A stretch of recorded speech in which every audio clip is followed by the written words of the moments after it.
오늘에게 주시는 귀한 하나님 말씀은 마태복음 7장 24절에서 29절까지가 됩니다. 이제 오늘은 산상수훈의 마지막 5번째 말씀이 됩니다. 마태복음 7장 24절에서 29절 말씀까지 우리 함께 보도록 하겠습니다. 우리 14절부터 한 목소리로 읽도록 하겠습니다.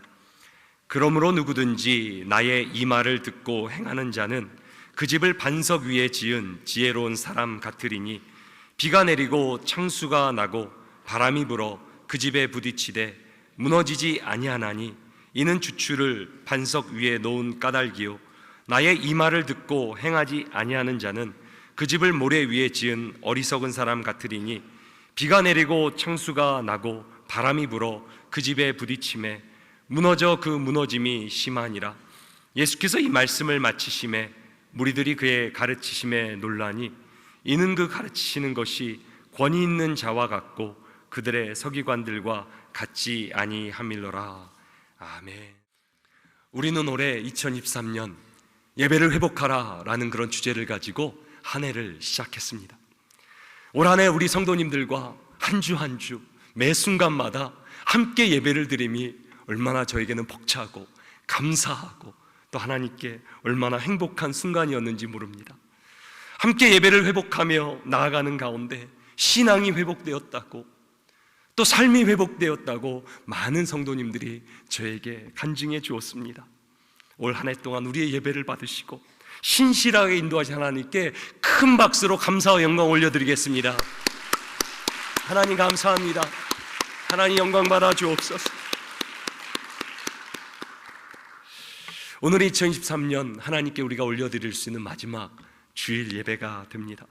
우리가 할 수 있는 최고의 마음과 정성을 다해 하나님만 높이며 그분을 찬양하며 경배하는 오늘 우리의 예배가 되었으면 참 좋겠습니다.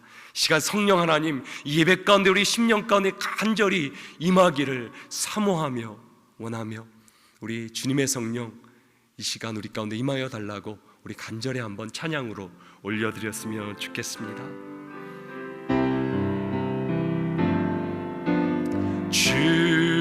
주님의 성령 지금 이곳에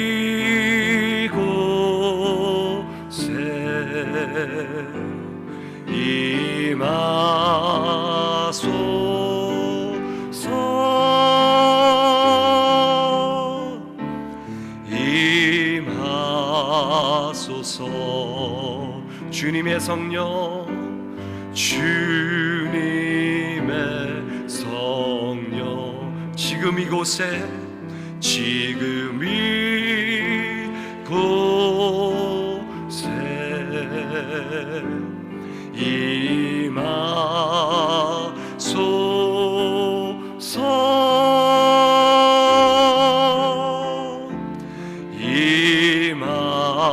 임하소서 그 주님을 찬양합니다. 할렐루야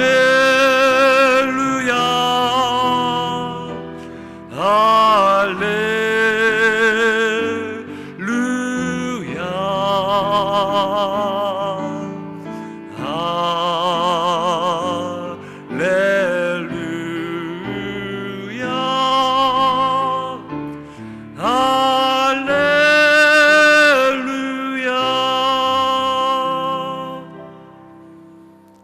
오늘도 주의 성령이 우리 가운데 충만하게 임하신 줄 믿으시기 바랍니다. 하나님 우리를 너무나 사랑하십니다.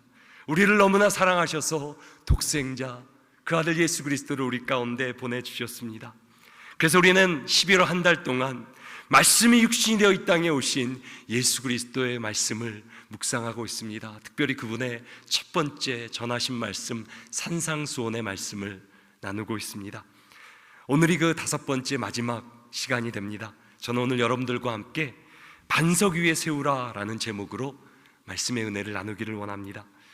오늘 본문은 산상수훈의 결론이 됩니다. 예수님의 산상수훈을 마무리하시면서 집을 짓는 사람에 관해 말씀하십니다. 예수는 오늘 본문에서 집을 짓는 두 종류의 사람을 소개하십니다. 마태복음 7장 24절과 26절입니다.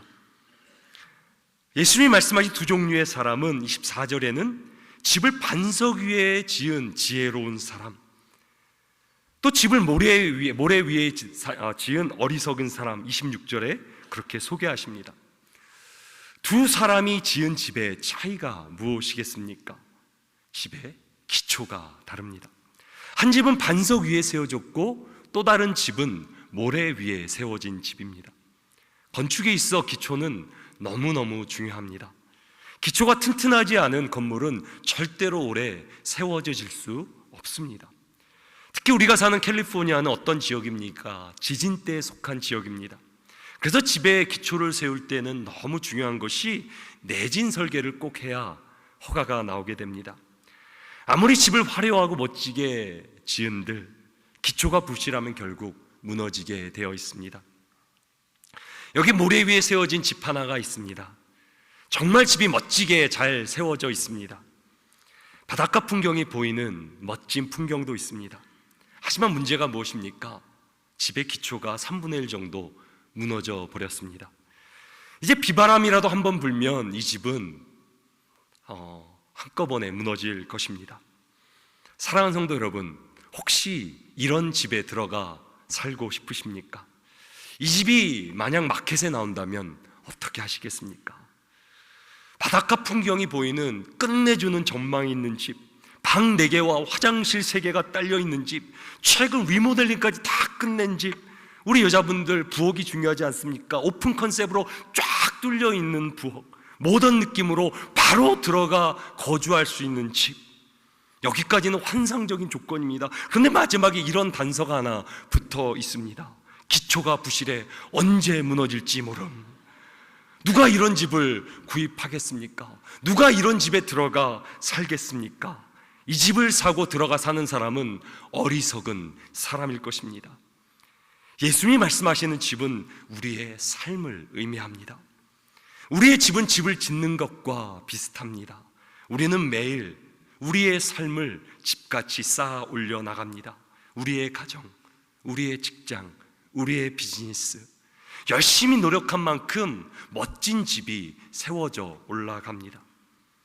그런데 이민 생활 가운데 우리는 열심히 집을 쌓는 거에 관심을 두었지 어떤 기초 위에 그 집이 세워 올라가고 있는지 많은 경우 우리는 신경을 쓰지 않습니다. 사랑하는 성도 여러분, 우리들은 어떤 기초 위에 집을 쌓고 있습니까? 어떤 기초 위에 집을 쌓아야 됩니까? 예수님은 뭐라고 말씀하십니까? 반석 위에 집을 세우라 말씀하십니다. 이것이 오늘 우리가 기억해야 될 말씀의 키포인트가 됩니다. 우리 말씀의 키포인트 같이 한번 읽어보십니다. 우리는 반석 위에 집을 세워야 합니다. 우리의 삶은 너무나 소중하지 않습니까? 특히 우리 이민자들의 삶, 우리가 얼마나 열심히 여기까지 달려왔습니까? 특히 우리 어르신들, 이민 1세대의 삶은 제대로 쉴 때 쉬지도 못하고 누릴 거 누리지 못하며 앞만 보고 달려온 것 아니겠습니까? 그런데 이제까지 그토록 심혈을 기울여 쌓아온 우리의 삶이, 우리의 가정이, 우리의 자녀가 모래 위에 쌓아졌다라고 생각해 보시기 바랍니다. 얼마나 큰일입니까? 우리가 쌓았던 그 모든 노력이 한순간에 무너질 수 있다면 얼마나 정말 우리 가운데 가장 엄청난 큰일이 됩니까? 우리의 수고와 노력이 다 헛된 것이 되는 거 아니겠습니까? 그렇다면 얼마나 허탈하고 우리의 삶이, 노력이 억울하겠습니까? 저는 우리 모두가 모래 위가 아닌 반석 위에 집을 세우게 되기를 주님의 이름으로 축원합니다. 그렇다면 우리는 어떻게 반석 위에 집을 세울 수 있습니까? 어떤 사람은 미래를 위해, 노후를 위해 물질을 많이 버는 것, 쌓아놓는 것이 반석이라고 생각하는 분들도 계십니다. 또 어떤 사람들은 규칙적으로 운동을 해서 건강을 지키는 것, 이것이 나의 노후를 유지하는 것이라, 이것이 나의 반석이라고 생각합니다. 참 중요한 것들입니다. 예수님 당시에는 절대로 무너지지 않을 거라 생각했던 것이 하나 있었습니다. 그것은 바로 그 당시 헤롯 왕이 재건하고 있었던 예루살렘 성전입니다. 이 성전은 1세기 무렵 세계 불가사의 중 하나로 꼽힐 정도로 정말 규모가 웅장했던 놀라운 그런 건물이 됩니다. 이 성전은 돌 위에 지어졌다라고 말하며 이 성전이야말로 바람과 어떤 날씨에도 끄떡없을 거라 사람들은 생각했습니다. 그리고 사람들이 이 성전을 하나님의 집이라 불렀습니다. 근데 사람들이 영원할 거라는 이 성전을 예수님이 뭐라고 말씀하십니까? 이 성전이 무너질 것이라 말씀하십니다. 세상의 물질도 건강도 세상의 어떤 것도 영원하지 않다라고 예수님은 우리에게 가르쳐 주십니다. 그리고 오늘 본문에서 예수님은 영원한 반석 위에 집을 쌓을 수 있는 오직 방법을 우리에게 알려주십니다. 오늘 본문 24절입니다. 그러므로 누구든지 나의 이 말을 듣고 행하는 자는 그 집을 반석 위에 지은 지혜로운 사람 같으리니. 26절도 같이 읽어드립니다.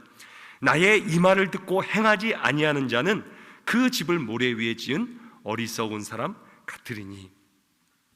비슷한 구절 같은데 방금 읽은 24절과 26절에는 대조되는 문구가 하나 있습니다. 그것이 무엇입니까? 바로 나의 이 말을 듣고 행하는 자, 그리고 나의 말을 듣고 행하지 않는 자입니다. 예수님의 말씀을 행하는 사람이 반석 위에 집을 지은 사람입니다. 반면 예수님의 말을 행하지 않는 사람은 모래 위에 집을 쌓는 어리석은 사람입니다.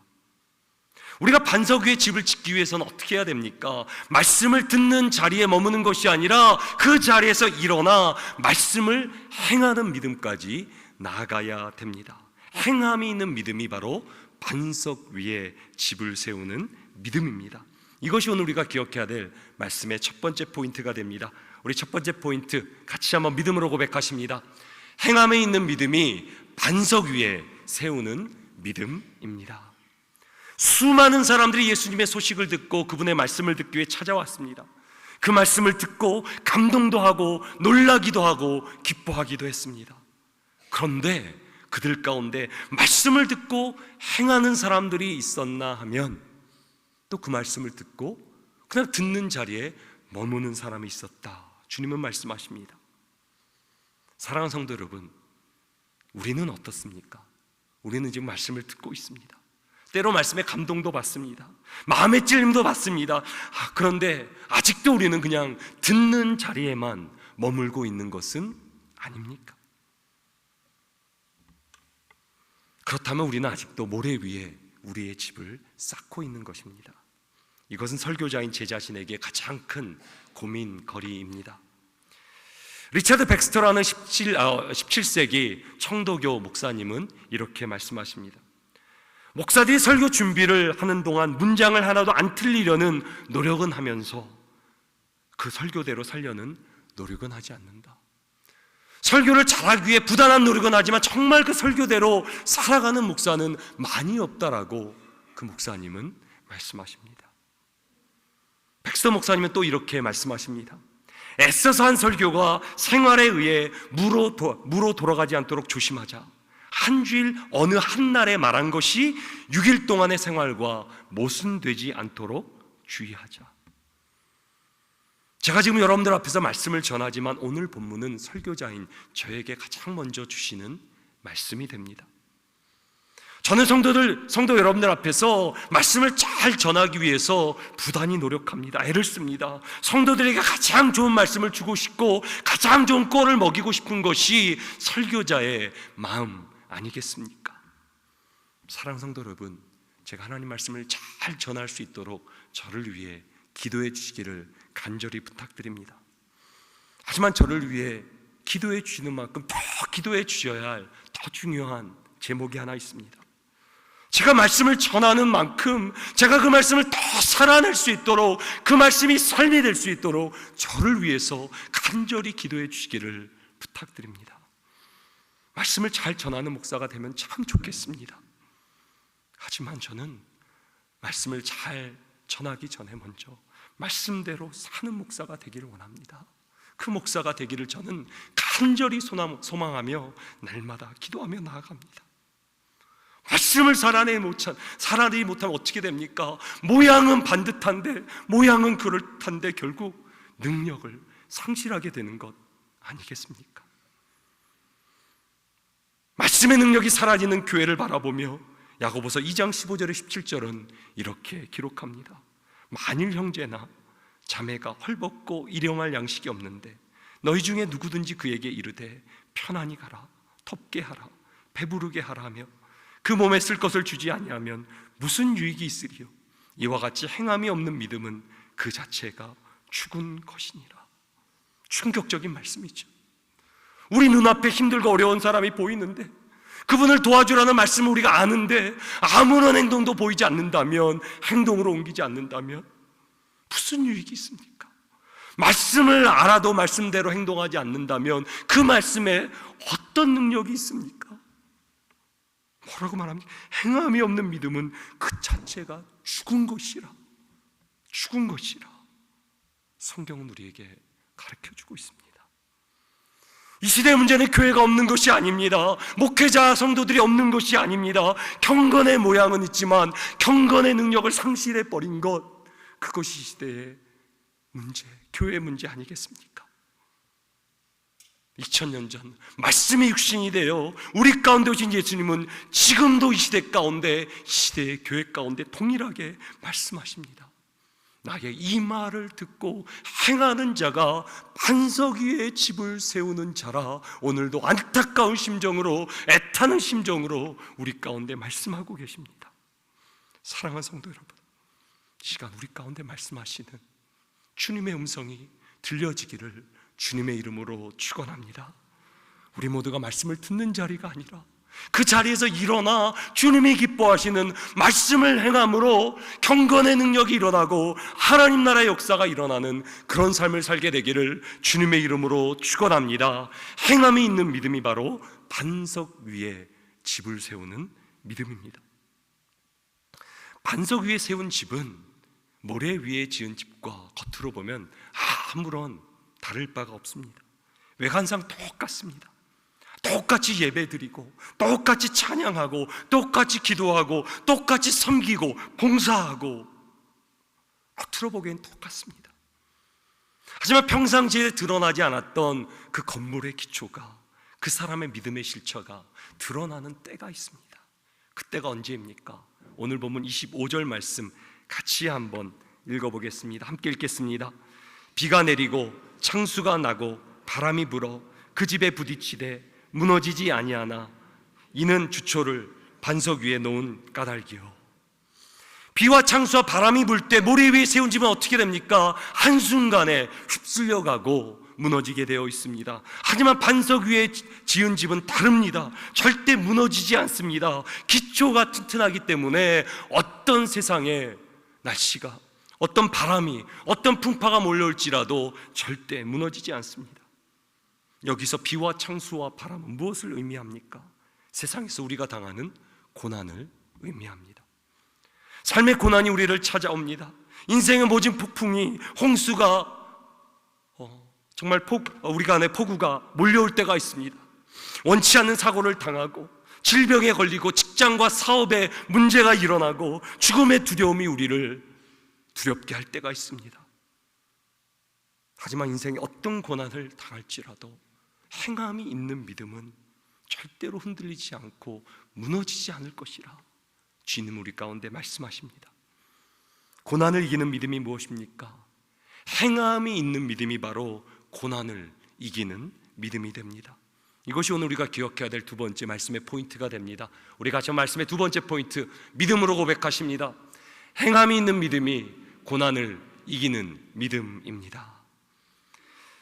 그런데 행함이 있는 믿음이 어떻게 고난을 이길 수 있습니까? 행함이 있다는 것은 무엇입니까? 평소에 예수님의 말씀에 순종하려는 마음이 있었다라는 것입니다. 그런 사람은 매일 삶의 순간순간마다 예수님 앞에 자신의 삶을 드리며 살아내려고, 그 말씀을 살아내려고 부단히 애를 쓰며 노력하며 살아갑니다. 예수님의 생각, 그분의 계획, 그분의 뜻 가운데 거하며 예수님과 동행하는 삶을 살아가려고 날마다 그분을 붙들며 나아갑니다. 결국 행함이 있는 믿음의 파운데이션, 그 기초는 누구이십니까? 예수 그리스도이십니다. 예수님이 믿음의 반석 되시기에 어떤 고난이 몰려올지라도 흔들리지 않고 예수님께서 지켜주시고 그 사람을 붙들어 주시는 것입니다. 반면 행함이 없는 믿음은 어떻습니까? 모래 위에 쉽게 집을 짓듯이 신앙생활도 너무나 쉽게 하려고 합니다. 말씀도 지킬 만한 것만 지키게 되고 부담스럽다 싶으면 쉽게 포기합니다. 행하지 않습니다. 말씀을 듣기는 듣지만 세상에 더 많은 관심과 시간을 할애하게 됩니다. 내가 하고 싶은 대로 편하게 마음대로 원하는 대로 신앙생활을 합니다. 예수님 믿는다고 말은 하는데, 고백은 하는데 그분과 전혀 동행하지 않습니다. 결국 내 생각, 내 계획, 내 뜻을 이루며 삶을 살아갑니다. 행함이 없는 믿음의 파운데이션, 기초는 누구겠습니까? 예수 그리스도가 아니라 나인 것입니다. 내 자신이 믿음의 기초가 되는데, 내 삶의 기초가 되는데 고난이 다가올 때 어찌 우리가 그것을 견딜 수 있겠습니까? 너무나 연약하고 흔들리는 내가 어찌 내 삶의 기초가 될 수 있겠습니까? 고난이 찾아올 때 우리는 당연히 넘어질 수밖에 없습니다. 사랑하는 성도 여러분, 세상의 고난 가운데 흔들리는 삶을 살기를 원하십니까? 아니면 흔들리지 않는 삶을 살기를 원하십니까? 예수님은 뭐라고 말씀하십니까? 예수님을 삶의 반석으로 모시면 흔들리지 않는 삶을 살게 된다, 주님은 말씀하십니다. 예수님 우리 삶의 반석 되어 주셔서 어떤 삶의 고난이 몰려올지라도 흔들리지 않고 무너지지 않는 삶을 살게 되기를 주님의 이름으로 축원합니다. 행함이 있는 믿음은 여기서 근데 끝나는 것이 아니라 고난을 이기는 것뿐만이 아니라 행함이 있는 믿음은 최후 심판을 또 이기는 믿음이 됩니다. 이것이 오늘 우리가 기억해야 될 마지막 세 번째 포인트가 됩니다. 우리 세 번째 포인트, 우리 믿음으로 함께 고백하십니다.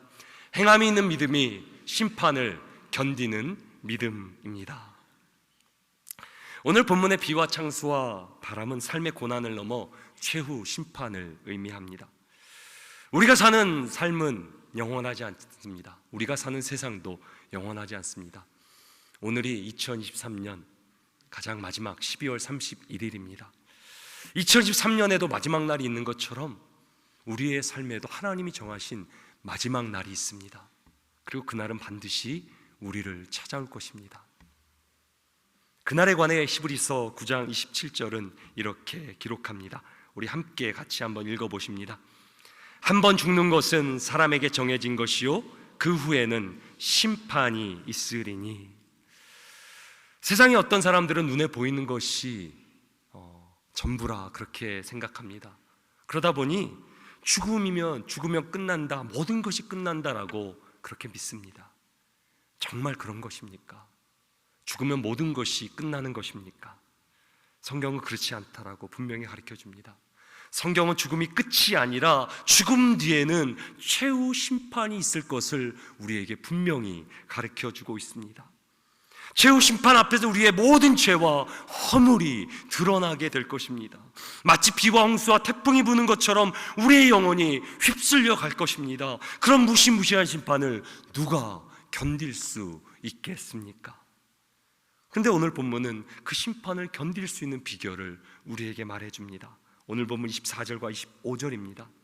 그러므로 누구든지 나의 이 말을 듣고 행하는 자는 그 집을 반석 위에 지은 지혜로운 사람 같으리니 비가 내리고 창수가 나고 바람이 불어 그 집에 부딪히되 무너지지 아니하나니 이는 주추를 반석 위에 놓은 까닭이요.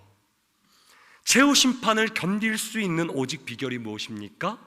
예수님의 말씀을 듣고 행하는 것입니다.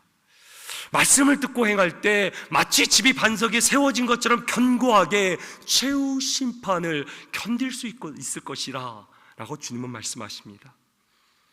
이 예수님의 말씀은 당시 듣고 있는 사람들에게는 충격적인 말씀이었습니다. 어떻게 예수님의 말을 듣고 행하는 것이 최후 심판을 견딜 수 있습니까? 당신은 어떤 권위를 가지고 말하고 있습니까? 예수, 당신은 도대체 누구입니까? 많은 사람들은 예수님에 대해 이렇게 권위를 가지고 말하는 예수님에 대해 의문을 갖기 시작합니다. 우리가 5주에 걸쳐 산상수훈을 함께 살피고 있습니다. 산상수훈은 교훈을 말하고 있지만 산상수훈의 핵심은 교훈이 아닙니다. 산상수훈의 핵심은 교훈이 아니라 사람입니다. 산상수훈은 말씀이 육신이 되어 세상에 오신 예수 그리스도, 그분이 누구이신지를 우리에게 분명하게 증거하고 있습니다. 그래서 산상수훈의 결론은 예수 그리스도이십니다. 오늘 본문 전에는 예수님께서 말씀하신 또 다른 세 가지 말씀이 기록되어 있습니다. 그 첫 번째는 좁은 문으로 들어가라는 말씀입니다. 예수님은 멸망으로 가는 길은 크고 넓지만 생명으로 인도하는 길은 좁고 험한 길이라 라고 말씀하십니다. 이 교훈은 나의 말을 행하라 라는 그런 말씀과 연결되어집니다. 두 번째로는 거짓 선지자를 조심하라는 말씀입니다. 선지자란 말씀을 전하는 사람을 말합니다. 이 시대의 목회자라고 할 수 있습니다. 세상에는 양의 탈을 쓴 이리 같은 목회자들이 있다, 그렇게 말합니다. 그렇다면 이들을 어떻게 분별하겠습니까? 이들의 말이 아니라, 이들이 어째 설교하는가가 아니라 그들의 삶을 보고 그들의 열매를 보고 그들을 분별하라 라고 주님은 우리 가운데 말씀하십니다. 이 교훈 또한 나의 말을 행하라 라는 오늘 본문과 연결이 됩니다. 이제 오늘 본문 바로 전에는 세 번째 말씀이 기록되어 있습니다. 바로 거짓 제자를 조심하라 라는 예수님의 말씀입니다. 이 말씀은 오늘 본문의 직접적인 배경이기 때문에 너무나도 중요한 말씀이 됩니다.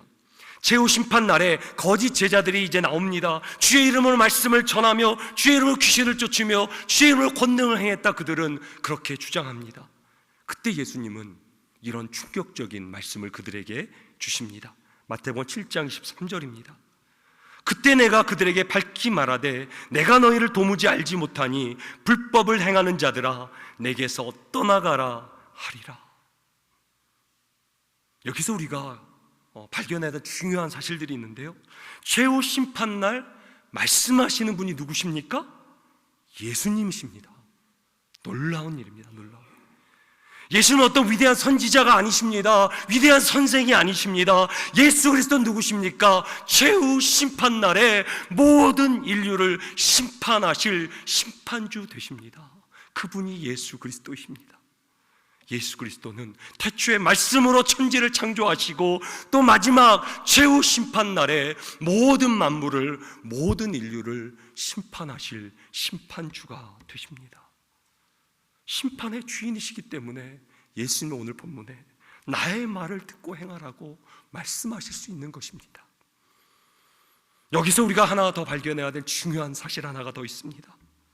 예수님이 최후 심판주가 되시는데 그 심판하실 때 예수님 심판하실 기준은 무엇인가? 어떤 기준을 가지고 예수님께서는 사람들을 심판하시는가? 우리 마태복음 7장 13절 다시 우리 같이 한번 읽어보도록 하겠습니다. 그때에 내가 그들에게 밝히 말하되 내가 너희를 도무지 알지 못하니 불법을 행하는 자들아 내게서 떠나가라 하리라. 내가 너희를 도무지 알지 못하니 불법을 행하는 자들아 내게서 떠나가라. 예수님의 심판 기준이 무엇입니까?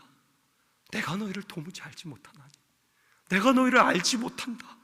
무슨 말입니까? 최후 심판의 기준은 예수님과 우리 가운데 있는 인격적인 관계라는 말입니다.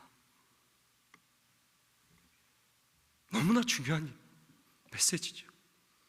최후 심판날에 예수님께서 우리를 심판하실 기준은 예수님이 우리를 아는가, 우리가 예수님을 아는가?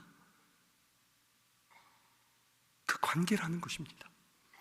예수님 거짓 제자에 관한 이 세 번째 말씀 하신 후에 그러므로라는 단어로 오늘 말씀을 이어가십니다. 그래서 이 세 번째 말씀은 오늘 본문의 가장 직접적인 배경이 됩니다. 그렇다면 오늘 본문에 행하라라는 의미가 무엇입니까? 그저 행동, 기계적인 행동을 말하는 것이 아닐 것입니다. 여기서 행하라는 말은 예수님을 아는 깊은 관계 가운데, 그분을 알므로 그분을 신뢰하는 깊은 관계 가운데 나올 수 있는 믿음의 반응을 말하고 있는 것입니다. 우리의 신앙생활이 힘들어지는 이유가 무엇입니까?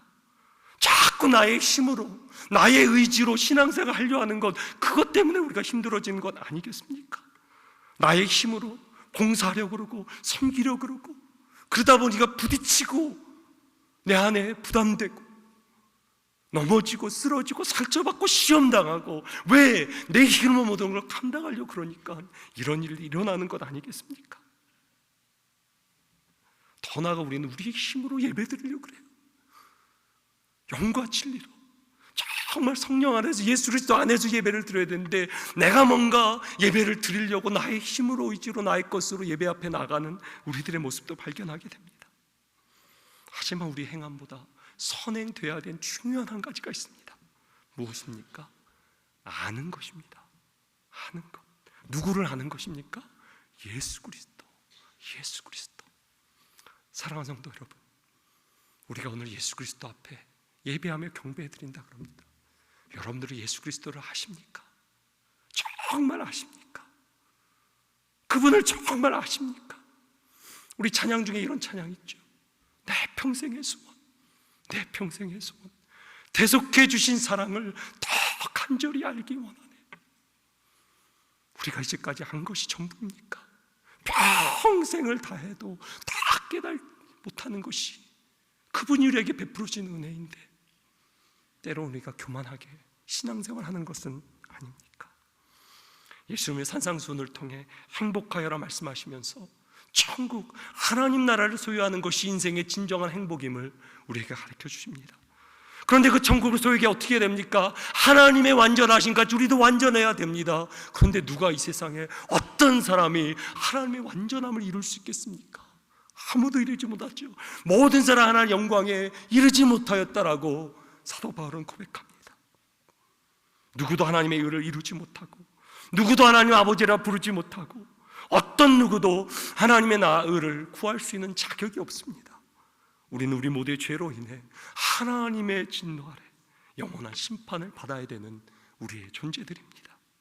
하지만 우리를 심판해서 구원하시기 위해 이 땅에 예수님, 하나님의 독생자가 우리를 찾아오십니다. 태초의 말씀이신 모든 만물을 창조하신 그분께서 육신이 되어 세상에 오십니다. 그리고 자신의 십자가에서 자신의 생명을 다해 희생하심으로 우리의 죗값을 치르시고 다 이루었다, 주님은 십자가에서 선포하십니다.